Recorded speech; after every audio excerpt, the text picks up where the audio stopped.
Isang mapayapa, malaya at maunlad na bansa ang hangad ng karamihan sa atin. Ngunit ang pangarap na ito'y hindi madaling abutin. Hinaharap natin ngayon ang pang-aabuso at pang-aalipusta habang tayo ay nakikipaglaban sa ating karapatan at kasarinlan. Ito'y dahil sa pagkakaluklok sa pwesto ng mga diktador na salot sa lipunan. Nakalimutan natin ang malagim na karanasan sa mga kamay ng mga uhaw sa kapangyarihan.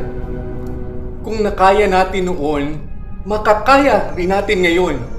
Saksi ang lipunan sa ating katapangan nang tayo ay nagbuwis ng buhay para sa isang makabuluhang revolusyon na nagmulat sa mga bulag, pipe, bingi at lumpo sa ating mahal na bayan.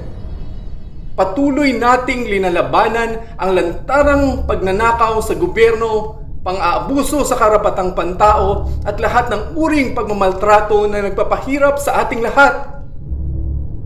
Masaya tayo dahil ang ating sakripisyo ay nagdulot ng pagbabago sa karamihan. Nagbuwis tayo ng buhay para sagipin ang hinaharap. Maraming pamilya ang nakiisa sa ating nais marating. Lumalakad tayo patungo sa isang lipunan na matuwid. Ating isabuhay ang kabayanihan ng ating mga ninuno. Simula noong sinakop tayo ng mga Espanyol, Amerikano at Hapon. Nakamit natin ang kalayaan matapos ang mahabang panahon ng pakikibaka. Inalipusta rin tayo sa panahon ng mga diktador at libo-libo ang pinatay, inabuso, ginahasa sa kasagsagan ng martial law. Masakit isipin na ang malagim na kahapon ay naulit na naman ngayon. Ang katangahan ng ating mga kababayan ay hindi masukat. At ang kabubuhang ito ay isang sakit na walang lunas. Kung ang lahat ay mulat sa katotohanan, walang sino man ang mabubuhay sa kadiliman. Habang karamihan sa atin ay tulog at walang pakialam, may mga kababayan tayong nakikipaglaban para sa lahat.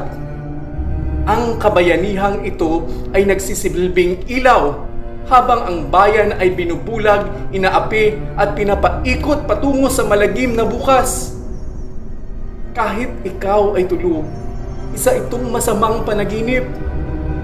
Naway gumising ka bago pa mahuli ang lahat, bago pa mabiktima ang iyong pamilya at mapawalang saysay ang iyong mga pangarap at kinabukasan.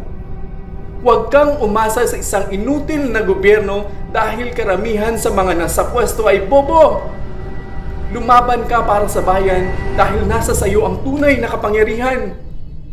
Nahaharap tayo ngayon sa isang malaking pagsubok dahil ang ating bansa ay napasa kamay ng mga diktador. Habang may digmaan at tayo'y sinasakop ng mga banyaga, isang revolusyon ang nagaganap.